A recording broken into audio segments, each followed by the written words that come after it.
प्रभु मुझे जहाँ तक ज्ञात है, अगर मैं बोल पाऊँ, आप मुझे अलाउ करें तो, हाँ। समाधि और सहज योग, सहज योग की अवस्था की आप बात कर रहे हैं, और समाधि दोषपूर्ण है जहाँ मैं शेष रहता है। जहाँ तक मैं हूँ तो वहाँ तक समाधि है, और जब मैं नहीं हूँ तो सहज योग है। तो ये इसी की आप मेरे ख्याल से समाधि में मैं भी गिर जाता है, नहीं रहता है।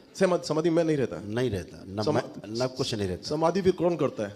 वही तो कह रहे हैं। समाधिस्थ कौन हुआ? वो रह गया। हाँ बिल्कुल। अभी क्या है, जैसे मन है, 5 चीजें हैं जीवन में: आत्मा, बुद्धि, चित्त, वृत्ति और मन। अभी आपसे कहा जाए ध्यान करिए, सपोज आप ध्यान करते हो, अचानक आप बैठे बैठे नाना के यहाँ, मामा के यहाँ, या बम्बई या अमेरिका कहीं पहुँच गए, पुरानी जगह पे। फिर आप कहते तो अरे यार ये कहाँ आ गए, फिर ध्यान की तरफ, नहीं यहीं पे रहना है, वर्तमान में। करते हैं ना।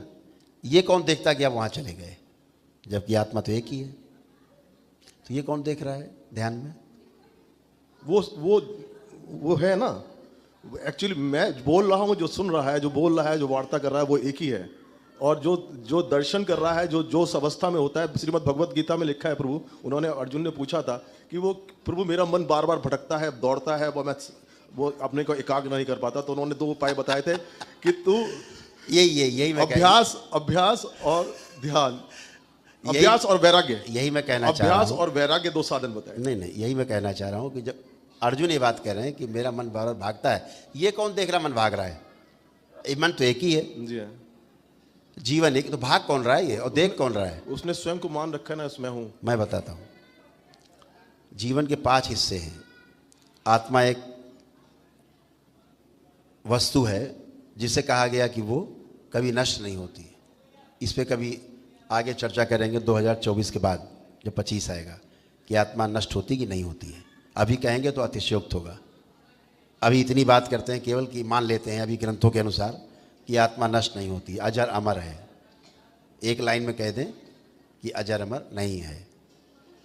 इस पे 2025 में चर्चा होगी कि अजर अमर है कि नहीं। ये विषय विवादित विषय है। बुद्ध को इसीलिए लठिया, यहाँ के ब्राह्मणों ने लठिया के भगाया, क्योंकि उन्होंने कहा कि नहीं, आत्मा जैसी कोई वस्तु नहीं है। प्रभु मैं अपनी बात पूरी करूँ। इस पर चर्चा 2025 के बाद होगी। जो दरबार का लक्ष्य है, जिसके लिए दरबार का जन्म हुआ, वो बातें 2025 में होंगी। अभी तो ये सब चल रहा है, मानवता करा रही है, तो ठीक है, ऐसा बन जाए इस देश में 10-20 हज़ार, 25 हज़ार, लाख, 2 लाख लोग ऐसे बन जाएं मेरी तरह से, जो लोगों का कल्याण कर सकें। ये हो जाए, है ना, जगह जगह फैल जाएं, तो सारी नाटक नौटंकी करने वाले लोग, जादू टोना टोटका वाले लोग गायब हो जाएं, और आदमी स्वस्थ हो सके, बच्चे स्वयं अपने को परिवार में स्वस्थ कर सके सबको। ठीक है, तो ये चर्चा बाद में होगी, आत्मा अजर अमर है कि नहीं है। अभी मान लेते हैं कि है। ठीक, तो आत्मा, बुद्धि, चित्त, वृत्ति और मन, 5 मिलके इसको जीवन कहा गया। तो जब आप ध्यान करते हैं तो मन को आपका मन भागता है। कहाँ भागता है? इधर उधर भागता नहीं भागता। तो इस पे दृष्टि कौन रखता है? इस पे दृष्टि रखने वाले का नाम है वृत्ति। क्या नाम है? वृत्ति, जिसको बोलते हैं आप बाद में पुनरावृत्ति। तो वृत्ति की दृष्टि उस पर रहती है, मन के ऊपर। मन भागता है तो वृत्ति देखती है किधर गया, इधर। क्यों? उसके अंदर विश्लेषण और तुलन की शक्ति है, तुलनात्मक अध्ययन करने की शक्ति है वृत्ति में। सापेक्ष है। तुलनात्मक अध्ययन करने की शक्ति उसके अंदर है। अगर वो प्रिय हित लाभ के अनुसार दृष्टि है उसकी, तो भोग की दृष्टि है। अगर न्याय, धर्म और सत्य की दृष्टि है तुलन की, तो वो योग की दृष्टि है। 10 क्रियाओं में जीना कहा गया उसे। तो अभी हम 4.5 क्रियाओं में जीते हैं, संवेदनाओं के आधार पे, शरीर मान के अपने को जीते हैं। जिस दिन जीवन को और शरीर को दोनों को समझ के जीने लगेंगे, वो 10 क्रियाएं हैं जो जीना है। तो वृत्ति का नियंत्रण मन के ऊपर है। देख लेता अमेरिका गया, वहाँ कहाँ गया, लौट के आओ, तो फिर ध्यान करने लगते हैं, फिर आ जाते हैं, फिर कहीं पहुँच गए, ध्यान करते करते फिर वृत्ति देखती कहाँ चले गए, फिर लौट के आ जाते हैं। वृत्ति के ऊपर नियंत्रण किसका है? तो चित्त का है, चित्त का नियंत्रण है। ठीक, चित्त के ऊपर नियंत्रण बुद्धि का है, बुद्धि के ऊपर नियंत्रण आत्मा का है। ऐसे सृष्टि में साइकिल बना हुआ है। तो बहुत चर्चा करना चाहते हैं, आगे करेंगे। अभी तो श्रीमद् भगवत गीता के दूसरे अध्याय में भी जो आत्मा का वर्णन लिखा है वो सब परमात्मा का है, उसमें अटल भी कहा है और अजन्मा है, उसको भी अजन्मा कहा है आत्मा को। खैर प्रभु मैं आपको गीता में भगवान श्री कृष्ण ने एक बात बहुत स्पष्ट कर दी है। वो साफ साफ कह रहे हैं मैं शरीर नहीं, मैं आत्मा हूँ। क्षेत्रज्ञ और ज्ञान 3 शब्द कहे हैं 13वें अध्याय। मैं शरीर नहीं, मैं आत्मा हूँ, सीधी बात, एक लाइन की बात है जी, उनकी। जी, जी। और उसके बाद भी हम उनकी भगवान पकड़ के टांग पकड़ लेते हैं उनकी, श्री कृष्ण की। वो कह रहे हैं मैं शरीर नहीं, मैं आत्मा हूँ। बस ये कॉन्सेप्ट है, इसी में सवार हो जाइए और पार हो जाइए। बिल्कुल सही कहा प्रभु आपने। और दुर्भाग्य ये बाकी इसी का विस्तार है गीता। दुर्भाग्य ये है कि बड़े बड़े जो कई देशों में अपने अपने संस्थान चला रहे हैं, अगर उनकी श्रीमद् भगवत गीता की व्याख्या को सुनेंगे तो वो साकार रूप में पूजन के लिए कहते हैं 18वें अध्याय में, मन मना मत भक्तो मगाजी मामो नमस्कुरु मामे वैश्यम सत्यम ते प्रतिजाने प्रियोसी में वो कहते हैं साकार रूप में बंसीधारी मुरलीधारी के शरण में आ जा, मैं तुझे उससे मुक्त कर दूंगा। तो वो भी साकार की वर्णन किया उन्होंने, निराकार तत्व का वर्णन भी नहीं किया है। आपको कोटि कोटि प्रणाम प्रभु, आपने मेरी। भगवान श्री कृष्ण से अंतिम में अर्जुन पूछते हैं कि हे प्रभु, मैं कैसे ज्ञान को उपलब्ध होऊंगा, मैं कैसे सब समझूंगा चीजों। तो भगवान श्री कृष्ण ने कहा कि हे अर्जुन, जितना तूने आज तक सुना है,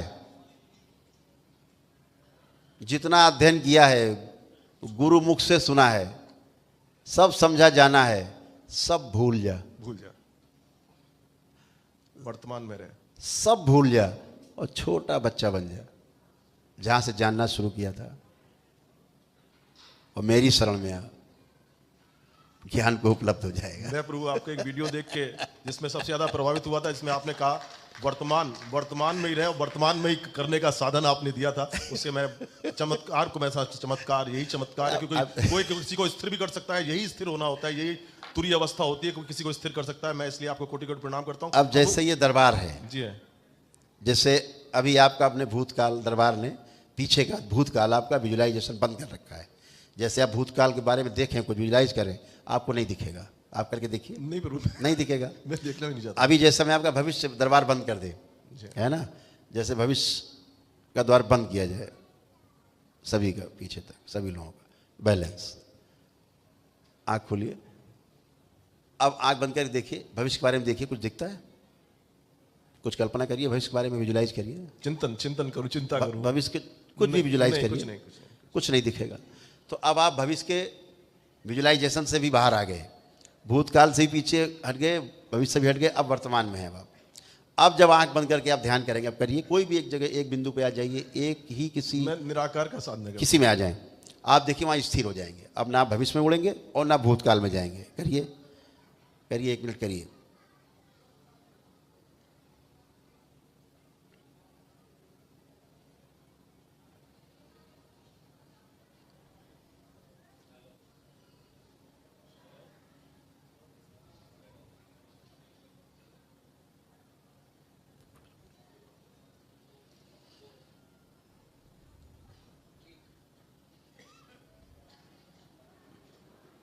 इनका गणेश द्वार खोल दिया जाए, बैलेंस।